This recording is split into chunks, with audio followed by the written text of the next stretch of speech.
नमस्कार, मैं हूं अनुराग चड्ढा। इनसाइड विद अनुराग में आपका स्वागत है। दोस्तों, अब से ना उत्तर प्रदेश में कोई ठाकुर होगा, ना ब्राह्मण, ना जाट, ना गुर्जर और ना ही कोई दूसरी जाति, क्योंकि योगी सरकार ने जातियों के खेल को ही अब हमेशा हमेशा के लिए यूपी से खत्म कर दिया है।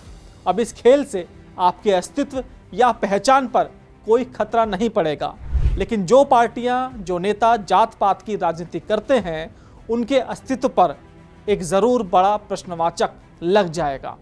खासकर समाजवादी पार्टी के पीडीए फॉर्मूले पर। दरअसल योगी सरकार ने इलाहाबाद हाईकोर्ट के एक आदेश को ढाल बनाकर एक ऐसा फैसला लागू किया है जिससे उत्तर प्रदेश की सियासत का पूरा समीकरण ही बदल जाएगा। तो सबसे पहले समझते हैं कि ये पूरा मामला शुरू कहां से हुआ। इसकी जड़ें जुड़ी हैं 29 अप्रैल 2023 की एक पुलिस कार्रवाई से। पुलिस ने एक स्कॉर्पियो गाड़ी से शराब की बड़ी खेप बरामद की और प्रवीण छेत्री नाम के एक व्यक्ति समेत 3 लोगों को गिरफ्तार किया। एफआईआर में पुलिस ने बाकायदा आरोपियों की जाति का जिक्र किया। इसी को आधार बनाकर प्रवीण छेत्री हाईकोर्ट पहुंच गए और एफआईआर रद्द करने की मांग की। मामले की सुनवाई करते हुए इलाहाबाद हाईकोर्ट ने एक ऐतिहासिक और 28 पन्नों का लंबा चौड़ा आदेश दिया। कोर्ट ने साफ कहा कि पुलिस रिकॉर्ड में जाति का उल्लेख करना संवैधानिक मूल्यों के बिल्कुल खिलाफ है और ये समाज को बांटने वाला ही कदम है। कोर्ट ने यहाँ तक कहा कि जाति का महिमा मंडन करना देशद्रोह से कम नहीं है और 2047 तक भारत को विकसित राष्ट्र बनाने के लक्ष्य में जाति का उन्मूलन एक केंद्रीय एजेंडा होना चाहिए।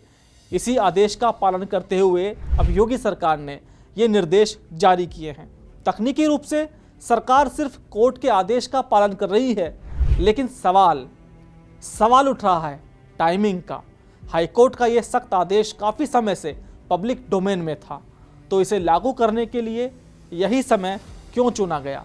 संयोग देखिए, यह आदेश ठीक उस समय लागू हो रहा है जब उत्तर प्रदेश में पंचायत चुनावों की तैयारियां जोरों पर चल रही हैं और 2027 विधानसभा चुनाव की बिसात लगभग बिछाई जाने लगी है। और इस बिसात पर विपक्ष का, खास तौर पर समाजवादी पार्टी का सबसे बड़ा दाव क्या है? वो है पीडीए, यानी पिछड़ा, दलित और अल्पसंख्यक। अखिलेश यादव लोकसभा चुनाव की सफलता के बाद से ही लगातार पीडीए के नारे को धार देकर एक मजबूत सामाजिक गठबंधन बनाने की कोशिश कर रहे हैं। वो जातियों को गोलबंद कर रहे हैं, जातीय सम्मेलन की तैयारी कर रहे हैं। तो वहीं दूसरी तरफ उत्तर प्रदेश की सियासत में अपने भविष्य को पुनर्जीवित करने के लिए मायावती और बहुजन समाज पार्टी की राजनीति का तो आधार ही दलित और पिछड़ी जातियां रही हैं। ऐसे में जाति आधारित रैलियों पर बैन का सीधा मतलब क्या है? इसका सीधा मतलब है कि अब कोई भी पार्टी खुलकर ब्राह्मण सम्मेलन, यादव महापंचायत या दलित अधिकार रैली जैसे नाम से कार्यक्रम नहीं कर पाएगी। उन्हें अपनी रणनीति बदलनी होगी। ऐसे में अब उत्तर प्रदेश की सियासत में किसे नफ़ा किसे नुकसान होगा, उसको भी समझते हैं।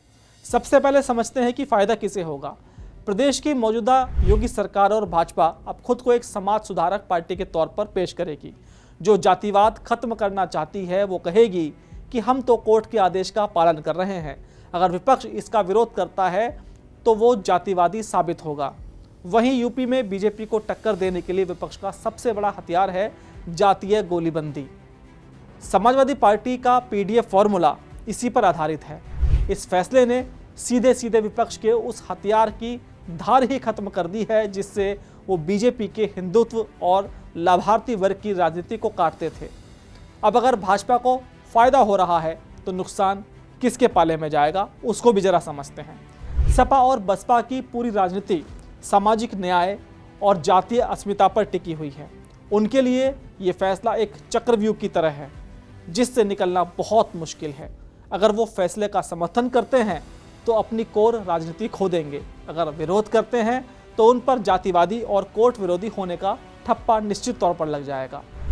इसके अलावा जातीय सम्मेलन और रैलियां इन पार्टियों के लिए सिर्फ भीड़ जुटाने का माध्यम नहीं, बल्कि अपने कोर वोटर से जुड़ने, उन्हें संदेश देने और ज़मीनी स्तर पर संगठन को चार्ज करने का बेहतर तरीका है। इस पर रोक लगने से उनकी क्षमता पर सीधा असर पड़ेगा। इस फैसले के बाद अब अखिलेश यादव कैसे पिछड़ों और दलितों को ये यकीन दिलाएंगे कि वो उनके सबसे बड़े नेता हैं, उनके हितैषी हैं, जब वो खुलकर उनकी जाति के नाम पर कोई बड़ा आयोजन ही नहीं कर पाएंगे। यह उनकी पहचान कि राजनीति के लिए एक बड़ा संकट है। तो ऐसे में क्या विपक्ष, अखिलेश और सब नेता रिटायरमेंट लेकर बैठ जाएंगे? ऐसा तो बिल्कुल नहीं होगा। हाँ, बस फर्क इतना होगा कि पहले जो मीटिंग ओवर ग्राउंड पर होती थी, अब वो अंडरग्राउंड होंगी।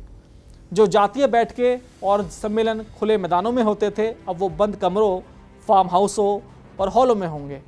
इससे इन सम्मेलनों का वो इम्पैक्ट और वो वज़न और राजनीतिक अंतर नहीं होगा जो पहले पार्टियों को देखने में मिलता था। साथ ही पार्टियां सीधे जाति का नाम लेने की बजाय कोडवर्ड का इस्तेमाल करेंगी, जैसे पिछड़ा अधिकार सम्मेलन की जगह सामाजिक न्याय जागरण यात्रा या किसी जाति विशेष के महापुरुष के नाम पर कार्यक्रम होंगे, जिससे जाति तक संदेश पहुंच तो जाएगा ही। वो अंत में तस्वीर क्या बनती है? तस्वीर ये है कि इलाहाबाद हाईकोर्ट का आदेश अपनी नीयत में प्रगतिशील और स्वागत योग्य है, लेकिन योगी सरकार द्वारा इसे लागू करने की टाइमिंग और तरीका बताता है कि सियासी समीकरण बिठाने में भाजपा से बड़ा मास्टरमाइंड दूसरा कोई नहीं है। योगी सरकार के इस कदम का ना विपक्ष विरोध कर सकती है और ना समर्थन। दोस्तों, मेरा ये विश्लेषण आपको कैसा लगा कमेंट बॉक्स में ज़रूर लिखकर बताइएगा। साथ ही साथ मेरे चैनल को सब्सक्राइब करना बिल्कुल ना भूलिएगा। तो दोस्तों, फिर आपसे मुलाकात होगी किसी दूसरी खबर के साथ। नमस्कार।